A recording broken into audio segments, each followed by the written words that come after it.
Hey, how are you? So, today I wanted to talk about, since we're talking about accepting hardships, so it's going to be my episode 2. I read something today that brought up a little a trigger for me, and it's called letting go of shame. It says, many of us were victimized, sometimes more than once. We may have been physically abused, sexually abused, or exploited by the addictions of another. Understand that if another person abused us, it's not cause for us to feel shame.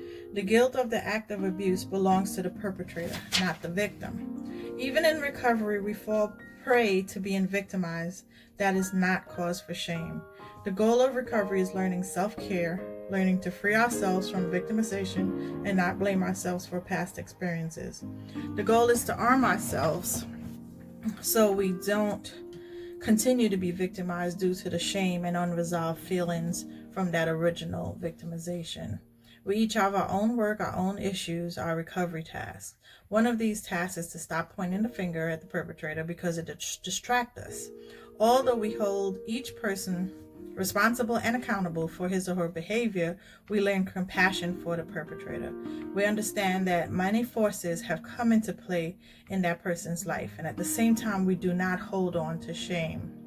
We learn to understand the role we play in our victimization, how we feel in that role, and did not rescue ourselves, but it is the information to arm us that it need not happen again. Let go of this victim shame. We have issues and tasks, but our issue is not to feel guilty and wrong because we have been victimized. The reminder says, today I will set myself free from any victim shame I may be harboring or hanging on to. So that is from The Language of Letting Go by Melody Beatty, one of my favorite go-to books when I'm feeling out of sorts sometimes. And this is a topic that actually was brought up this week, where it had me kind of thinking. And I'm not judging anybody. I'm in a place where I'm trying to break generational curses, so it doesn't matter. I mean, it's not that the issue at hand does not matter, but I just know how I want to be going forward and how I want it to be for my children going forward. So I have learned to take care of myself, and one of those sources is I call it my little toolbox that I have now, is get therapy. I go to support groups. I speak to friends that I'm close to, that I trust. I know a lot of people in social work and counseling and therapy and stuff like that. So that helps me in order to get better. Because I want to live free from that victimization. I don't want to feel like I always have to, look back at what happened to me. And to be honest with you now, the things that have happened to me, I can honestly say, and because of the grace of God, that it all happened for a reason, and it helped make me a better person. The last season in my life for the last 5-7 years has been where it helped me to grow and move forward and deal with whatever issues. Maybe the person was attracted to me because they saw how or either I was strong or I was weak, or they were challenged by me.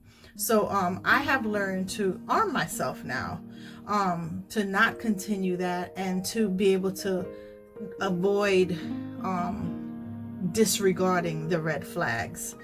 So my big thing now is let go, let God. I say that often, and I believe it with all my heart.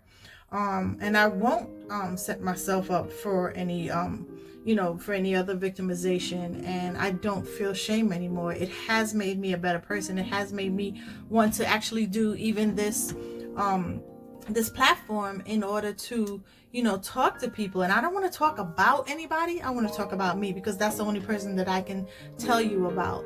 And for me, I like where I am. I used to think I liked myself before, but I like the place that I am. So I'm comfortable with where I'm going.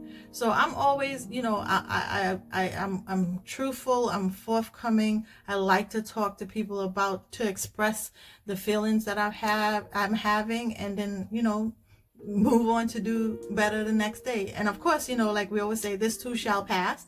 So these good feelings that I'm having will pass, and the bad feelings will come. But it's like a cycle. It's the cycle of life. So it'll pass, it'll come back. But I'm ready, and I'm in a mindset where I'm available to take the issues as it comes. So I accept the hardships as a pathway to peace. Thank you. No Formula for Love is a motivational platform created to drive positive conversations around my journey to authenticity, truth, self-love, and relations. Thank you.